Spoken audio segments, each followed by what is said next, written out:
Hello, Tadeo. Nania. We have lots of great questions from our viewers. All right. All right. The first one is since there will likely be a major contact event in 2026 or 2027, and we need to raise our vibration in order to connect with the ETs, does this mean that by 2026 we will have raised our vibration high enough to physically connect with ETs? Is our raising our vibration to a certain level the threshold that will catapult us into this major contact event that you're describing?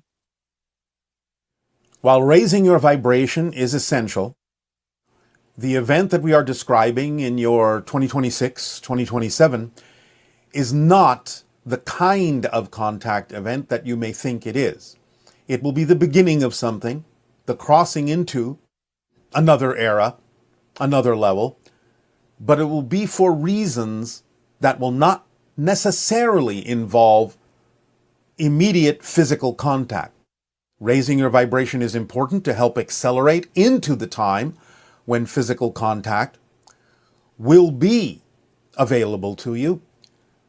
But the incidents that lead up to this major contact event, while they will be helped by raising your vibration, will not necessarily be for the reasons that you think. We cannot go into too much detail at this time about exactly what causes this event. Regarding the major contact event foreseen at the time we were just describing, dear Bashar, we would like the ET civilizations involved in this future event to know that we are willing to help at any point during its preparation, if appropriate. We don't wish to be passive, but would be honored to begin joyful interplanetary cooperation in the spirit of beautiful relationships as we journey through the universe together. Well, all right, but again, follow your passion, follow the formula, raise your vibration. The major contact event will not necessarily be an immediate opportunity for what it is you are talking about, but it will lead to such if you continue along the path of your true self. And the reactions and responses to the major contact event will be observed by many and will determine exactly the schedule, so to speak, the agenda, so to speak, for how open contact may proceed from that point forward. You've described how direct physical encounters with extraterrestrial beings like yourself and others of higher vibration can cause psychic shock if the person meeting them hasn't raised their vibration enough. As some humans raise their vibration by following their passion, can something similar happen between those humans of higher vibration and other humans whose vibration is not as high? Or would that manifest directly due to the flavor of vibrations here on Earth? Yes, it'll be somewhat different, although you may experience the difference more in the direction of people not necessarily associating with each other anymore if they are in fear of examining themselves, in fear of being aware of the different negative or fear-based belief systems within themselves. It is possible that humans of higher vibration may coax those fear-based beliefs closer to the surface, but because you are all on Earth, everyone still has the idea of a choice to avoid or ignore those that they may be afraid to face because it reminds them of things that they may not want to look at within themselves. So while it is possible that the higher vibration may coax people to look at themselves on Earth, it is a little bit different in that they have the choice to move away, walk away, ignore that vibration. So it will not be identical to the effect that would happen if you were, for example, to meet one of us. Okay, thank you. Just as you and a number of Earth futurists have expressed the need for us to realize that we are part of nature rather than separate from it, I'm curious about what events would lead to that awakening and a transition to an Earth where that is the case. Does open contact, for example, contribute to that, and how? Of course, open contact would contribute to your understanding of your expression as nature because it is built into the vibration of many extraterrestrial species to understand themselves that way as well. So that vibration is part of the formula of the frequency you would experience from all of us because we understand ourselves as expressions of nature. Therefore, it comes with the package, so to speak, that you would begin to face things within yourself that would put you in touch with your expression as nature as well. Okay. And how will universities in particular change after first contact? Well, obviously, there will be more discussion, more exploration of the idea that you are not alone in the universe. There will be courses that will begin to teach you about the different extraterrestrial species that would be appropriate for you to experience.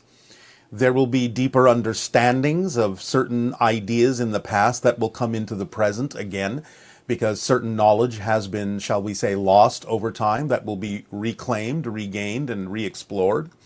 There will be many different kinds of investigations into your own nature as well as the nature of the extraterrestrials that you will be experiencing in open contact.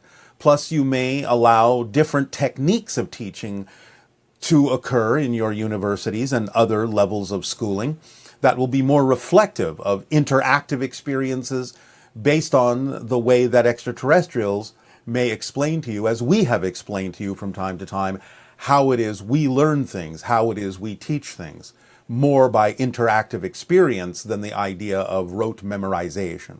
So your techniques of teaching may also change based on what you are willing to adapt to and adopt into your schools based on what you learn from us. Sounds really exciting. Yes. Um, what will open contact mean for the great apes on planet Earth? Will the higher energies of ETs also accelerate their evolution to the same intellectual standard as humans? No, it will be different. But as we have said, open contact is not just with humans, it is with all life on your planet. But each species has its own direction, its own path, its own evolutionary goal, so to speak. It will not be the same as humans exactly, but they will advance, they will evolve, but it may not be something that you can necessarily relate to right away unless you are sensitive to their communication and they become sensitive to yours in a different way. It will mostly involve the idea of telepathy rather than the idea of having the same expression of intellect that humans do. So, is there a frequency that telepathy is a natural, automatic kind of thing? Yes, the frequency of unconditional love. And what about like in cycles per second? Well, the idea, again, is that when you operate above 200,000 cycles per second, then it becomes more natural to experience the idea of telepathic communication. And that experience of telepathic communication can be experienced as like hearing the person's voice talking to you in your head. It can be, but true telepathy is more of a simple receiving of an entire block of information in the form of suddenly simply knowing what the other person is intending. It may come as images, it may come as voices, but it is more likely simply to come as a knowing. You just suddenly know it. There's no mistaking it. It cannot be mistaken for imagination. It is simply that the knowledge is suddenly within you as if it has always been there. So, is there such a thing as like a telepathic conversation with another person that's in another room because your frequency is so high? Yes, although such a conversation wouldn't last very long in terms of time, because again, you have instant knowingness, an instant exchange of knowledge and perspective. Okay, thank you. Yes. Um, Do ETs ever reveal themselves to people flying in airplanes? Yes, sometimes. You have many what you call UFO reports of people in airplanes saying that they saw craft outside the airplane windows. Should we high five them? If you wish. They may high five you back if they have 5 fingers. Okay. You mentioned there will be a new Earth satellite, which represents male energy when male energy is more balanced in the future. Can you tell us more about that? All we can say at this time is that it will be something akin to a captured asteroid that will fall into a regular orbit around your planet and, in a sense, become a much smaller secondary moon. Do you have any timeline on that? No. Our CPUs are currently upwards of 100 billion transistors on them. Are there transitions for Sasani CPUs in your time? Transitions? Transistors. Oh, we do not use transistors. What you may recognize as a computer or a form of AI is purely made of intersecting beams of light. And the equivalent would be 150 trillion operations per second. Interesting. If you've never had names, then how do you address each other and identify each other? For instance, if you're referencing another being in a conversation, how do you identify that entity to the person that you're talking to? Remember that our society is purely telepathic, and everyone has a signature frequency. Therefore, by mirroring or reflecting the signature frequency of another individual that is unique, everyone would know exactly who we are referencing. Okay.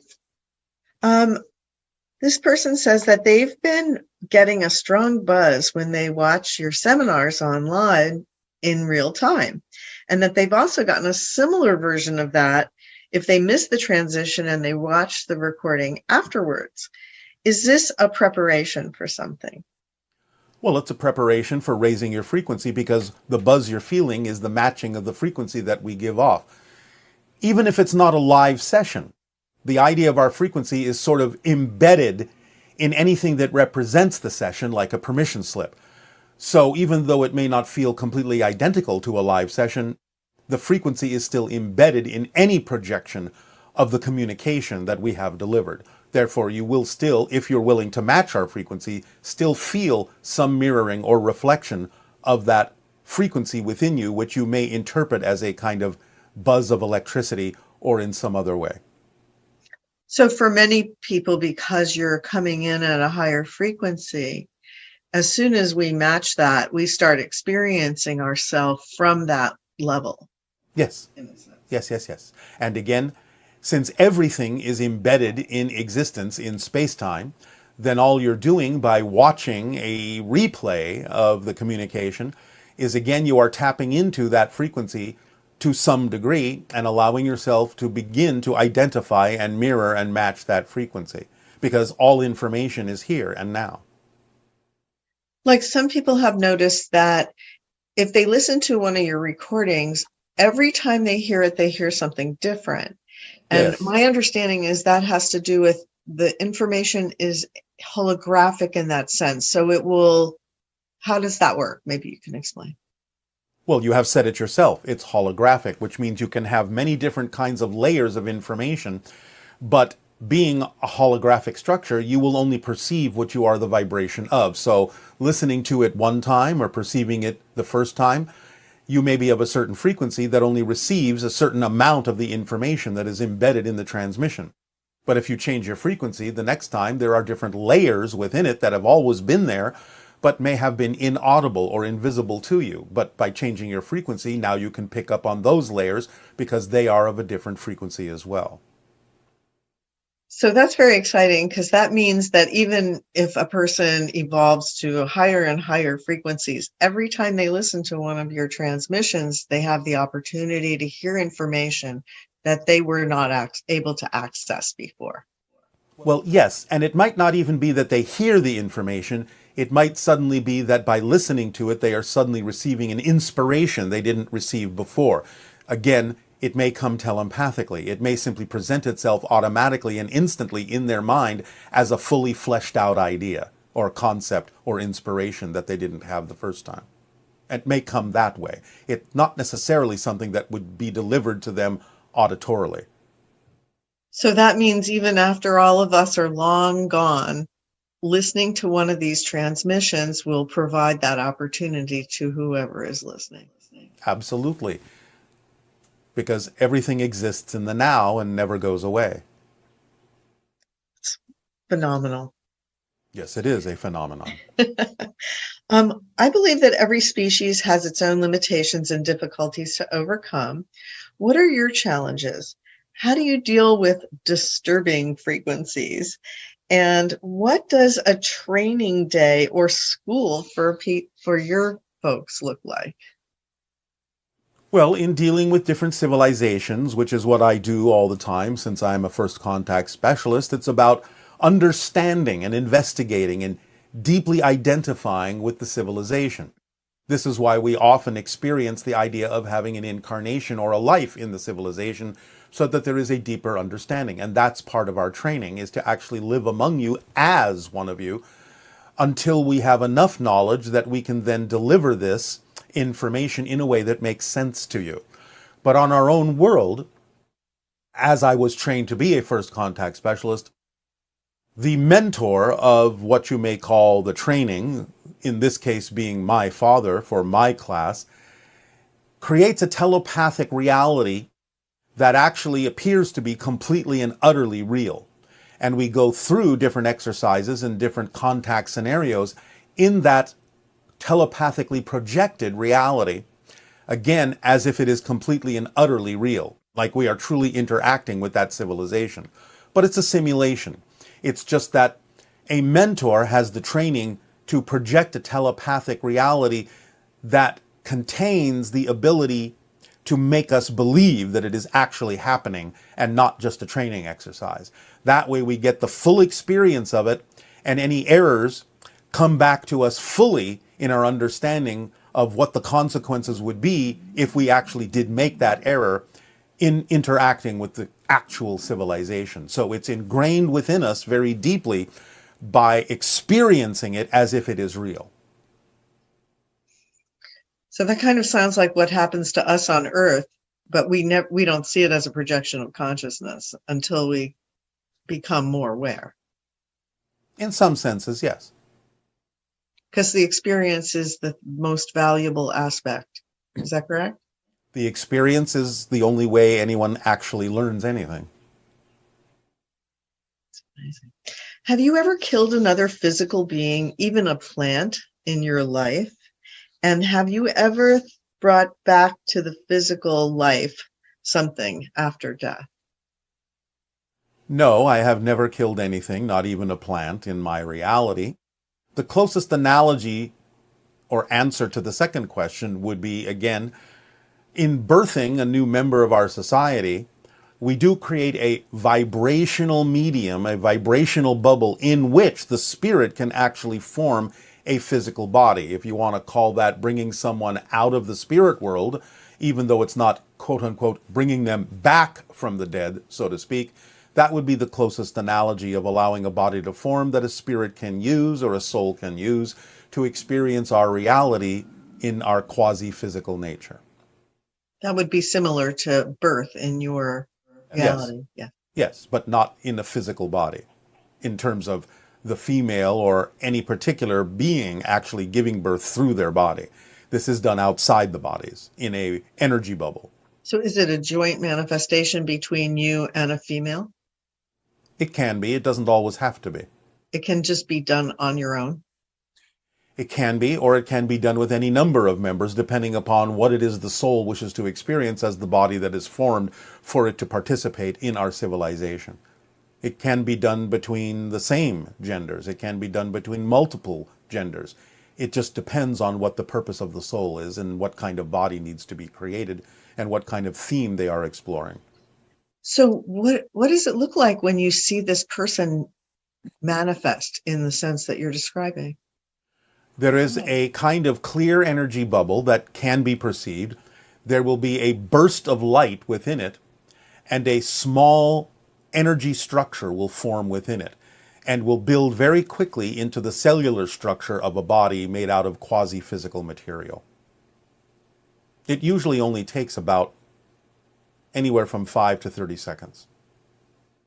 So is this the same as Asasani beings creating a birth, right? Is what you're just That is what I'm describing. Yes. Okay. Yes. That's amazing. Certainly much easier than what the women on our planet go through. In a sense, yes, it's all relative. Are there extraterrestrials who are involved in the hybridization program that are not Greys? Yes. And can you tell us anything about that? Do they do this to further their own culture and their own reproductive needs, or what would be the purpose of that? Not so much, but they are more in an assistive, shall we say, role. Because you have heard tell that when people go on board the ships and they know they are involved in the hybridization agenda, they have also reported beings like the mantises, what you call the tall whites, and several other kinds of beings that are acting in an assistive role for the idea of helping with the evolution of Earth into the sixth hybrid race. So, no, other civilizations don't necessarily use the DNA in the same way the Greys have to perpetuate their culture into creating hybrids such as ourselves, but they are playing an assistive role because they are connected and, shall we say, watching over and observing and participating in the evolution of humanity on Earth. Because as we have said, there are many different kinds of stories being played out here. So it's quite exciting.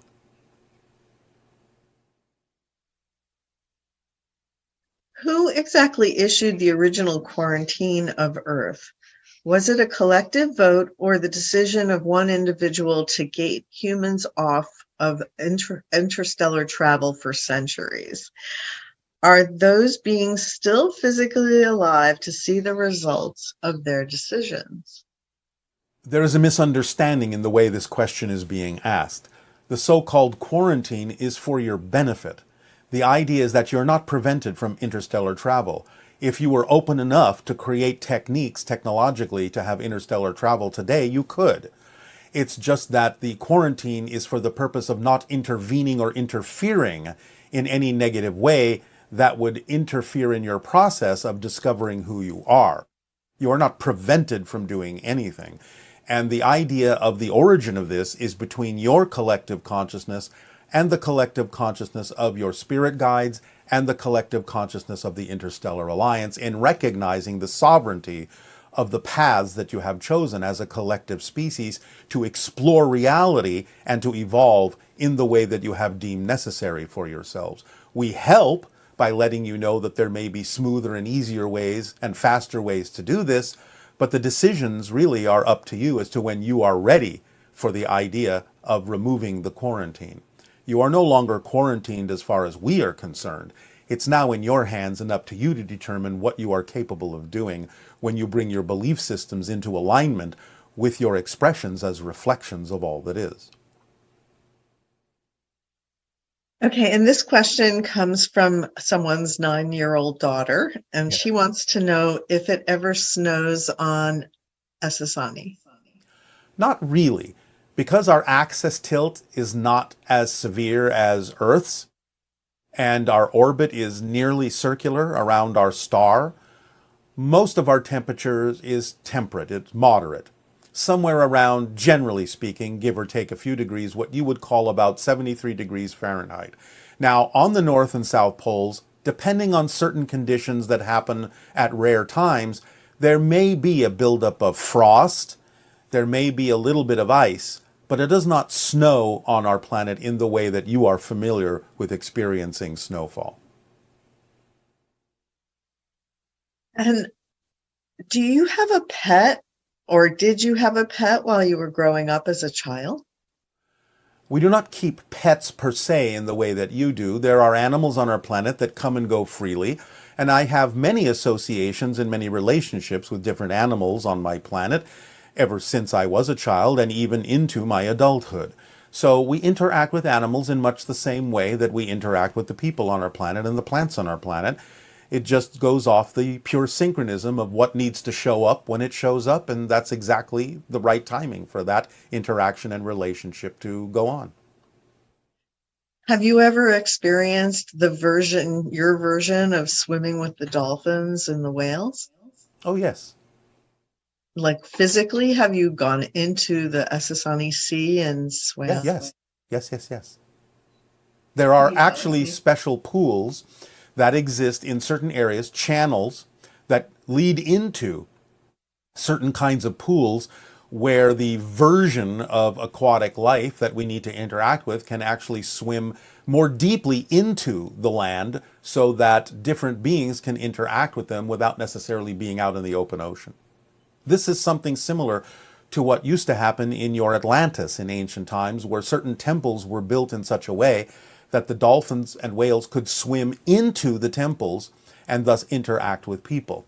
So we have this tradition on our planet where there are certain places where channels, canals, and pools are created and exist, some in natural form and some artificial, where certain aquatic beings can come in and interact more deeply into the land. Do you have to wear a snorkel when you do this? No, So can you breathe underwater? no, but we can hold our breath for a long time. How long? On average, about 20 minutes. So you're like a cetacean. In many ways, and again, remember, we are quasi-physical. So the idea of breathing is not completely necessary in the same way that it is for you, at least not as often. And what would be the largest cetacean on your planet? What we have termed the Asiza, that which is sort of a whale-like creature that has stripes a little bit like a zebra. How big is it? It can range from about 30 feet up to about 100 feet. And do you have other types of cetaceans? We have some of your dolphins on our planet that have been transplanted. Have some of them come back here again? A few, on rare occasions, but most remain on Essassani. Very exciting.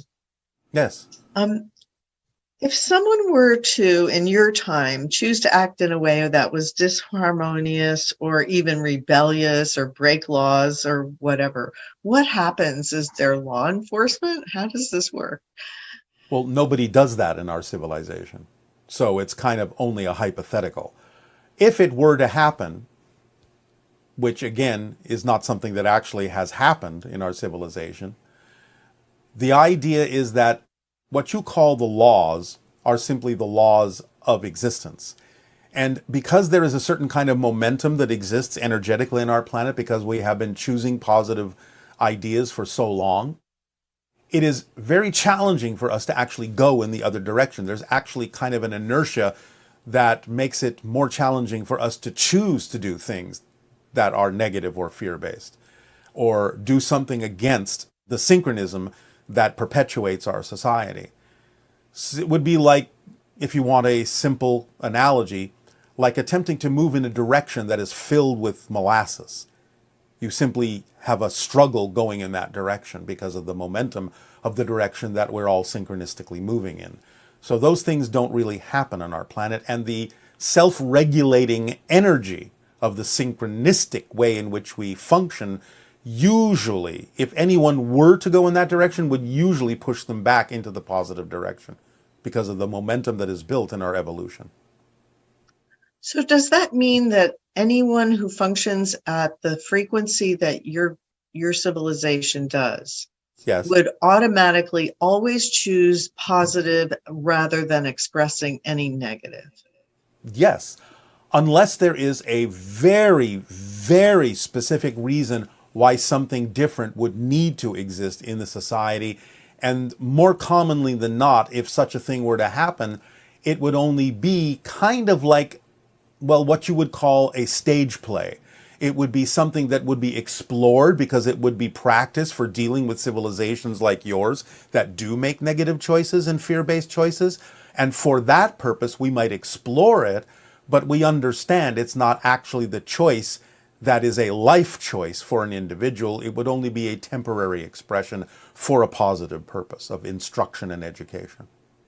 And since humans may have some trepidations about ETs, the idea that ET civilizations, many of them, functioning at the same level as yours would be similar that way, that there's nothing to fear from ET civilizations that function above a certain frequency. Correct. Yes, because it simply doesn't go hand in hand with that frequency.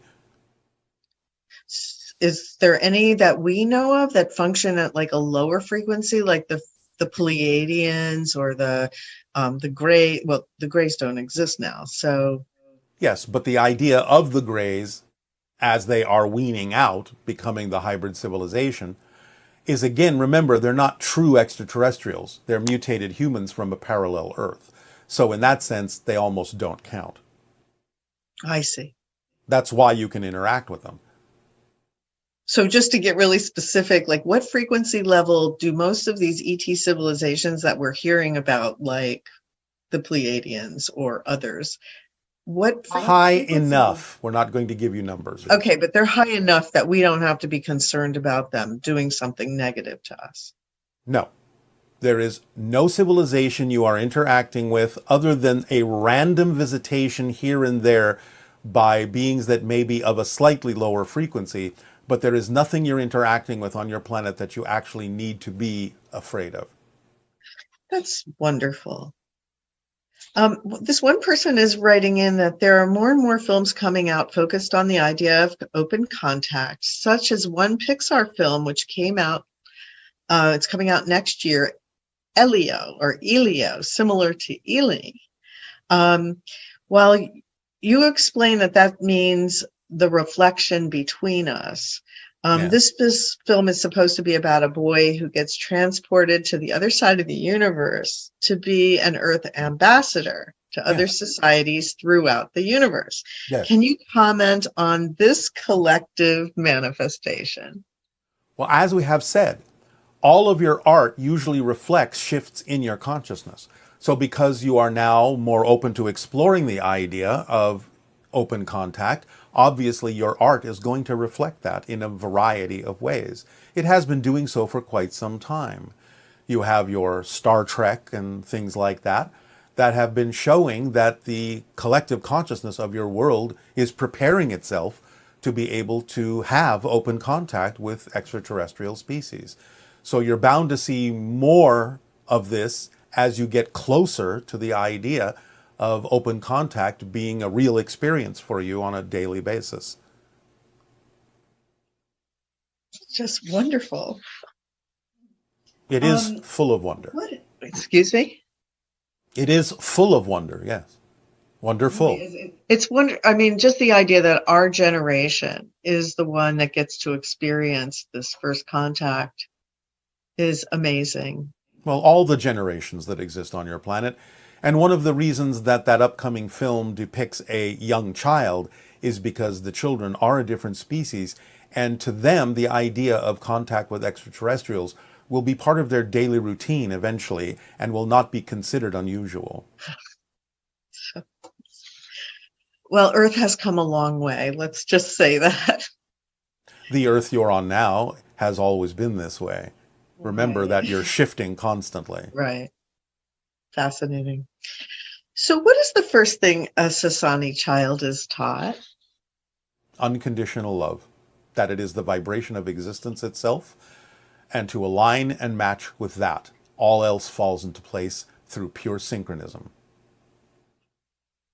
Okay. And you say that approximately 5% of you comes through Daryl when he's channeling. Energetically, yes. Does that mean that we only get 5% of the fullness of your answers to the questions? And this is because we can only resonate with 5% of you. No, that's a slightly different thing. The amount of information you do get from us does fluctuate in percentage from time to time based on what it is we perceive you can process.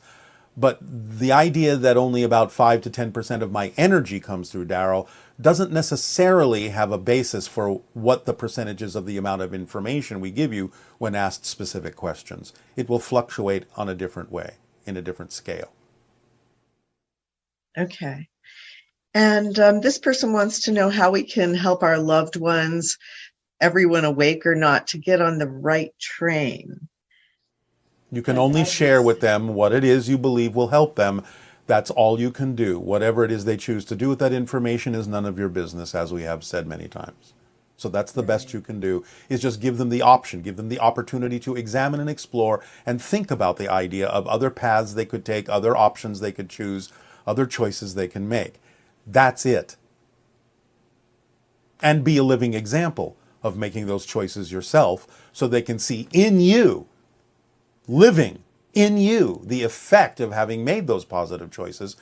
It's the best way to entice them to make those positive choices on their own. But again, you cannot expect or insist that they must, because you don't know what their path is. You don't know what it is they need to explore. So it's none of your business what they choose to do with the information you share. But sharing that information and living as an example of that information is the best you can do. And when you noted that in 2012 there was a big split and the path that we could take, I was wondering if we were all on the same path. This is what this person is saying. And if we are here today on this forum, how does that split relate to this split? As we have said, the splitting prism is still going on. There are many paths, not just 2 or 3.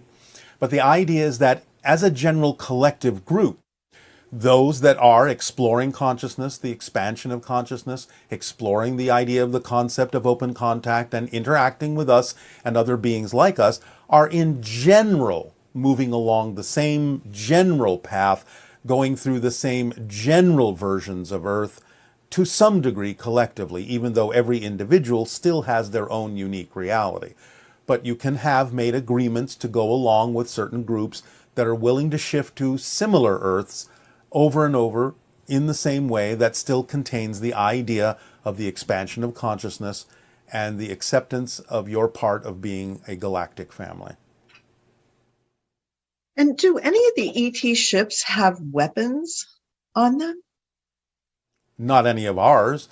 We do have what you may call shields, energy shells around the ship that can protect us from various phenomenology, but it's not used in that sense as defense per se in the way that you mean it, because again, through pure synchronism, we don't attract a need to defend ourselves.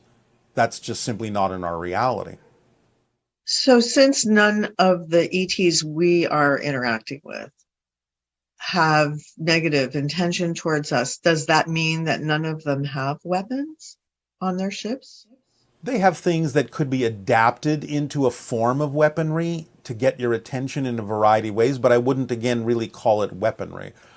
It can simply be that energy can be adapted in the way they use it and the way we use it for various purposes that could act as a demonstration of the power that we have at our disposal and the technology we have at our disposal, but we wouldn't actually ever fashion them into pure weaponry.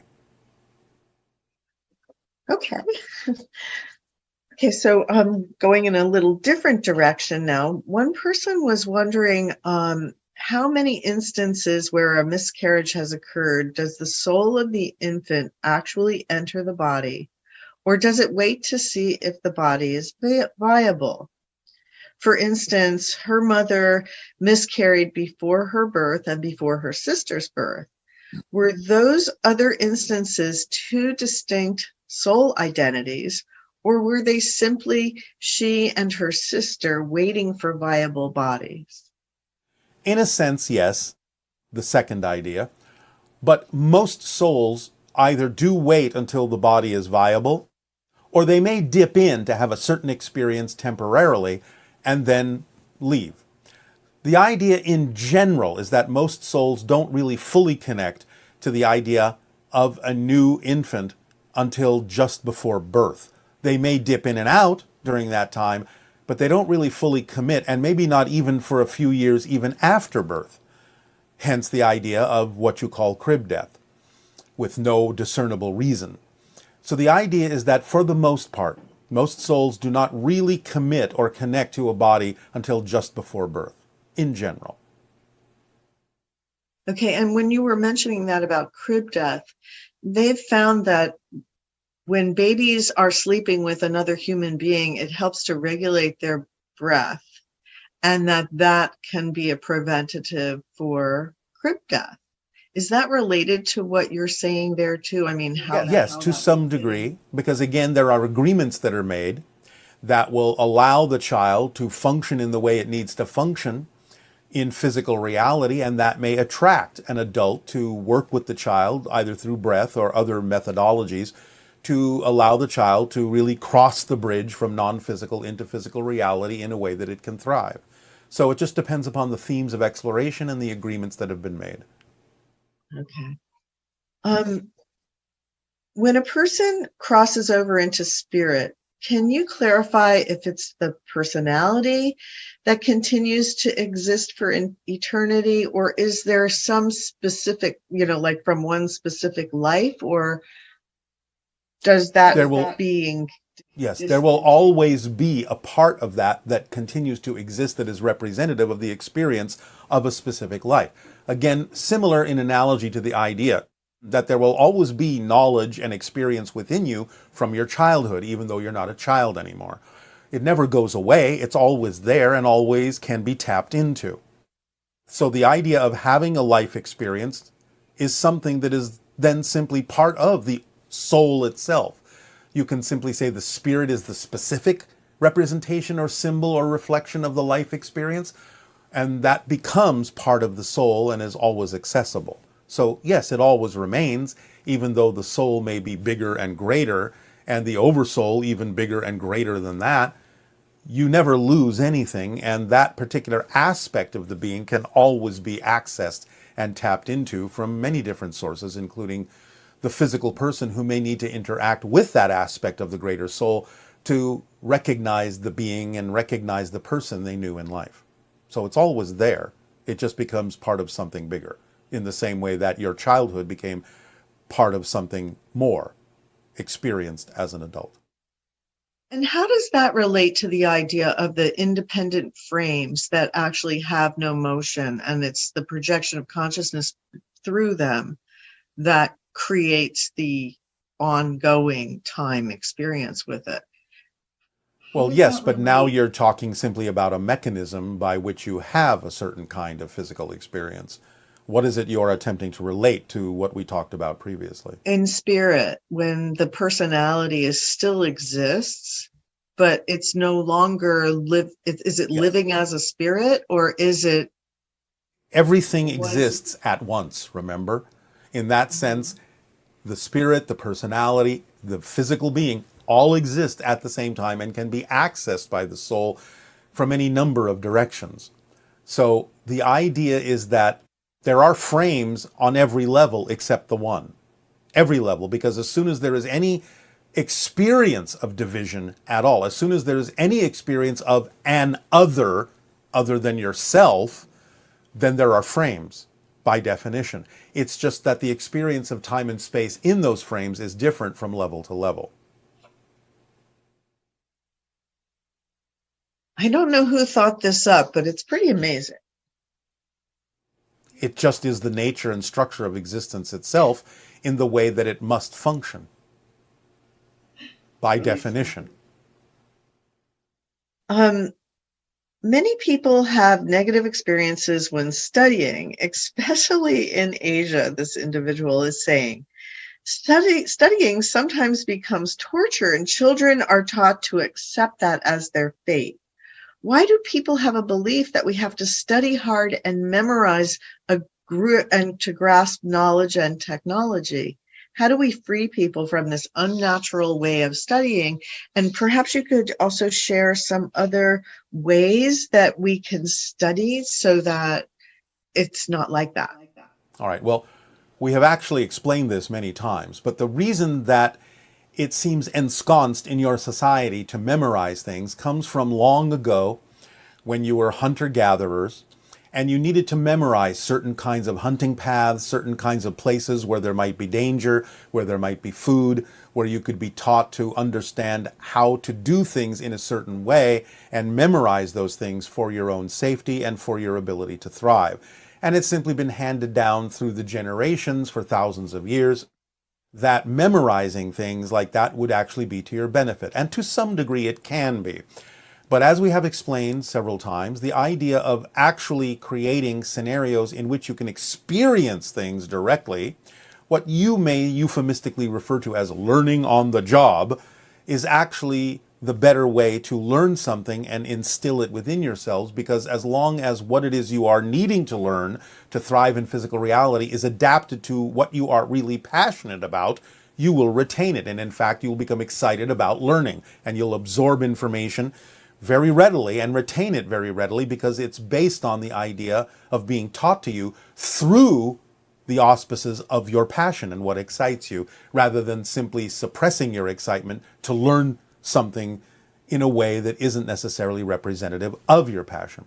So creating simulations, experiences that are interactive and immersive, and teaching you the things that are important in your society that way is what will allow you to have fun doing it and retain it, because you're doing it in the way that you're already excited to learn, by opening up your passion in ways that make it relatable to learn the things that you really need to learn and to know the difference between the things you actually do need to learn and the things you don't need to learn. So just accepting the idea that we'll need to know what we need to know when we need to know it, as is true for your existence, that can be very natural for us eventually. Yes, eventually, when you actually learn to rely on pure synchronism. But until then, you can practice the idea of creating imaginary and creative, immersive experiences that allow you to have experiences in a safe way that will teach you what you really need to know to thrive in physical reality without compressing your passion into a box. And what is the difference between insisting on something and knowing something? When you know something, you will know the difference between the two. Because insistence still carries with it the idea that you don't actually believe in it yourself. You don't actually know it yourself. You're actually trying to convince yourself of something that may or may not be relative to you. So the idea of knowing is just something that is absolutely known by you, as if it is something that you breathe, something that is part of you, something that you know is true and in alignment with who and what you are and what your relationship to existence is. Insistence implies that you don't really buy into the power of the thing you're insisting about. You're not really convinced yourself. What about when a person feels angry at something that is said to them?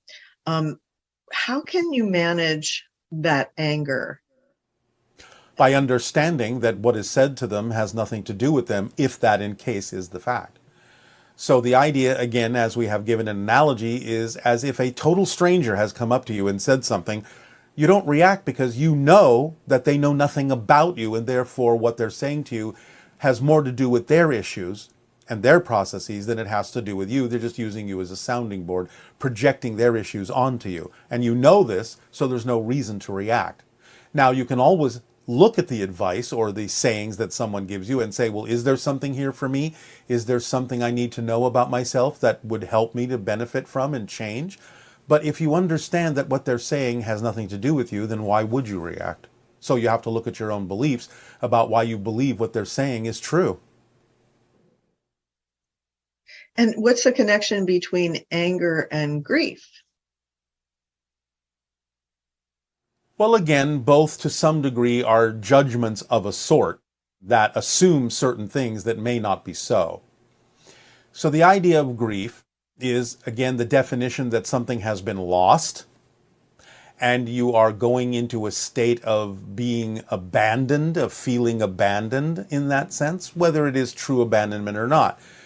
The idea of anger can be, again, based on your expectations of what you insisted should be and not allowing what is to be what needs to be. So they're loosely connected. And the idea is one is a reaction mostly to things that were insisted on by you, and the other is a reaction to the concept that you have lost something, when in fact no loss has actually happened, if you open up your senses to the fact that things have simply shifted into a different form. And that translates into a different attitude about change and things that come and go in physical reality, because physical reality is a projection of consciousness. And a temporary one at that.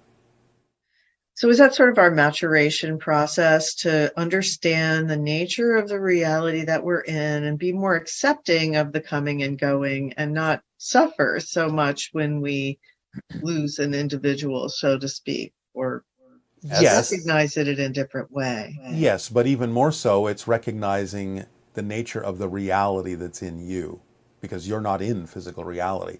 It's in you. It's a projection of your consciousness. And when we say projection, we don't even really mean that it is projected outside of you. It's all happening within you. There is no outside. There is no outside. It's all happening in your consciousness, all of it. So it's the reality that's in you. And this person is saying that sometimes they have negative thoughts and everything, and they get really scared that it's going to manifest. And they just get more and more fearful because they're having negative thoughts and they're afraid they're going to attract it or manifest it. So how can we work with that? All right, well, you understand it's the fear itself that might attract it, not having the negative idea or perspective. Are they in any way, shape, or form concerned that if they have a positive thought, it might manifest when I don't want it to? It's the same thing. Just having the perspective, just having the observation, just having the awareness that there are thoughts that might be negative isn't enough to manifest them.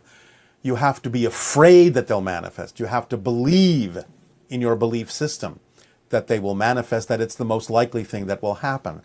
But why believe that? Just having the observational thought isn't enough energy to make it manifest, unless you're really, truly invested in it doing so. And having deep fear that it might manifest is having a deep investment that you are going to attract it as the most likely scenario.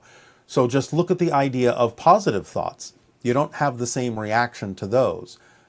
It's equal to the idea of negative thoughts. They're just observations, they're just considerations, they're just thoughts. Remember that as you expand your consciousness, you become more aware of the negative and the positive, not less aware. You experience things less when you don't choose them, but it doesn't mean you're not aware that they're there as choices. You actually become more aware of them as choices, but just being aware that they're choices doesn't make them manifest. You have to invest in them deeply.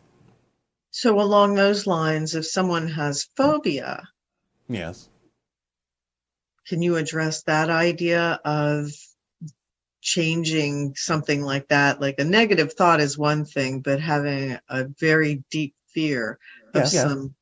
All right. Well, again, it can be approached in many different directions. For one thing, you can understand or ask yourself, what does this particular phobia symbolize for you?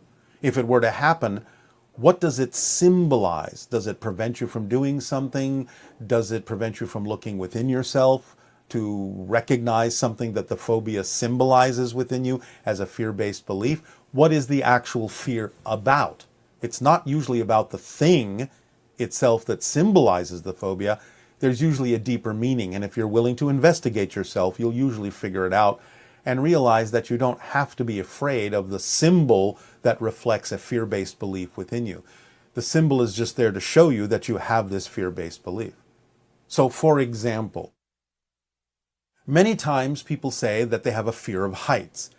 Many of them, although some of them might, don't actually have a fear of heights. They have a fear of falling, which means they have a fear of losing control, losing their balance.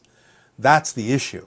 So if they understand it deeply enough, they can understand how to transform that, because then they can realize that If they simply continue to choose belief systems that allow them to remain in balance, if they believe they're worthy of that and deserving of that, then there is nothing to fear, really. They will always be stable, they will always be in balance, and the phobia itself, in that sense, can fade over time or quickly.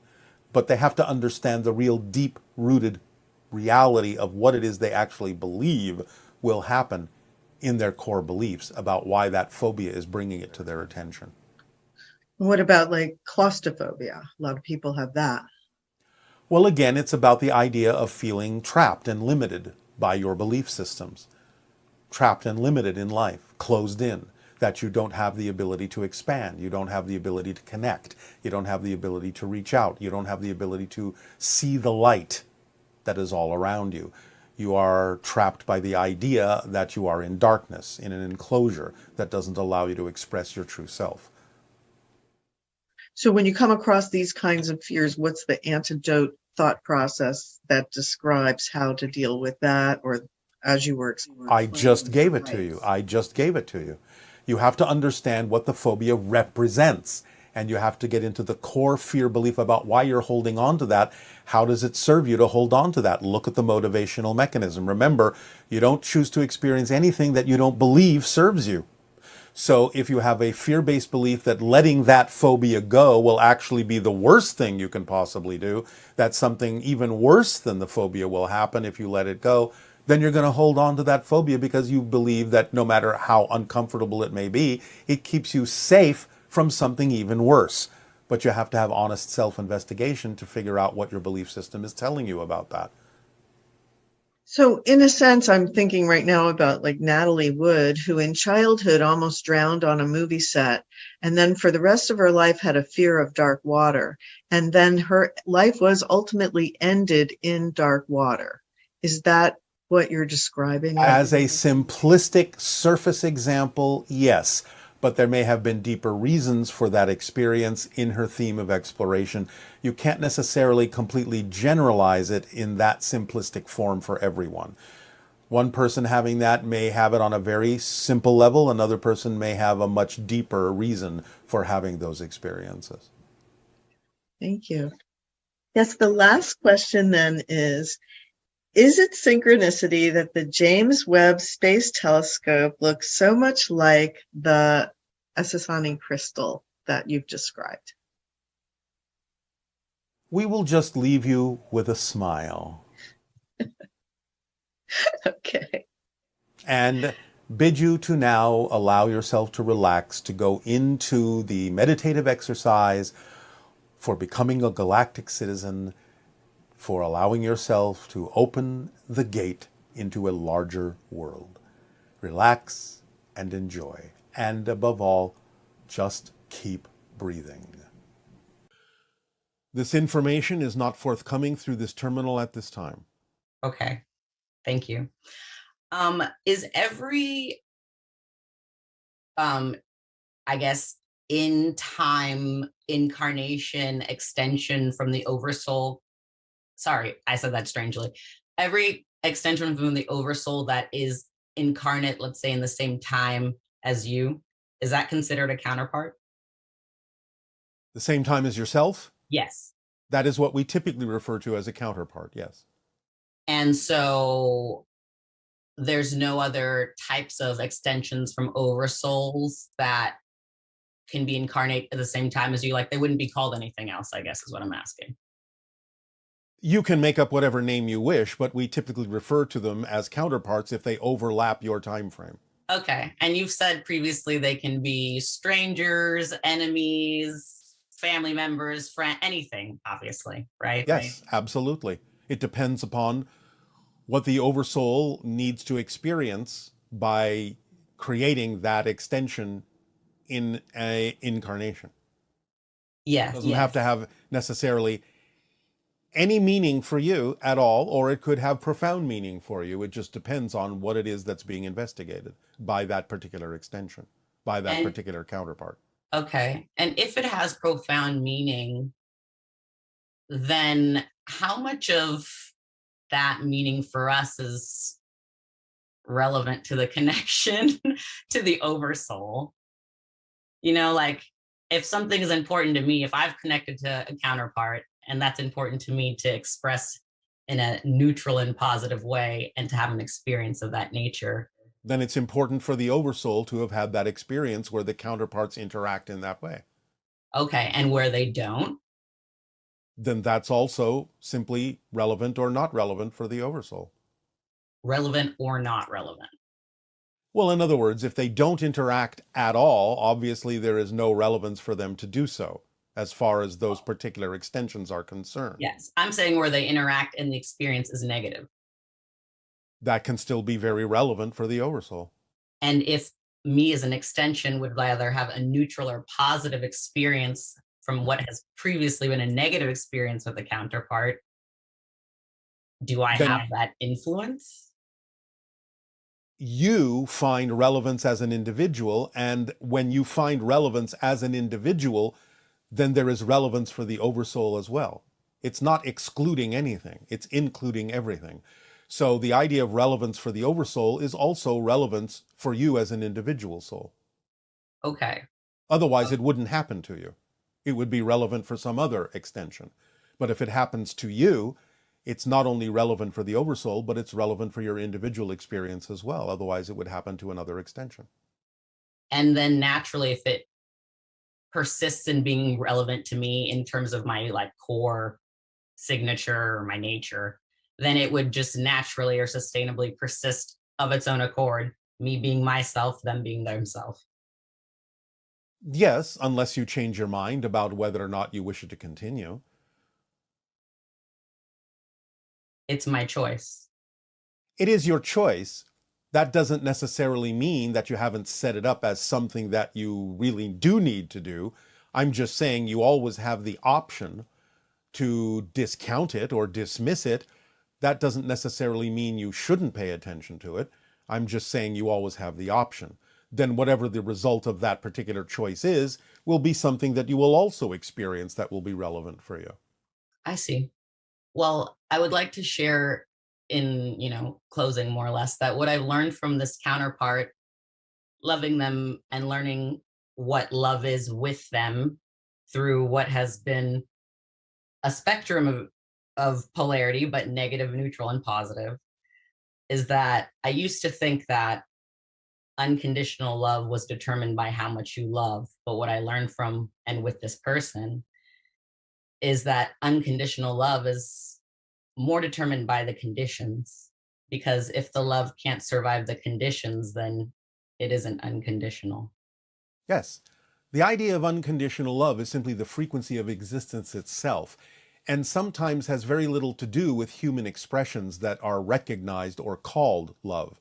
So the idea is to understand that it's a state of being that is pure unto itself, that allows for a compassionate relationship to exist in an observational way, regardless of what the actual human interactions have to do with.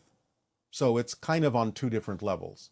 You can have the unconditional love, which is the pure state of being of compassion and recognition and allowance, while at the same time allowing yourself to recognize that you may have set yourself up for certain conditions and terms and experiences that are not necessarily always expressed through unconditional love, but could be.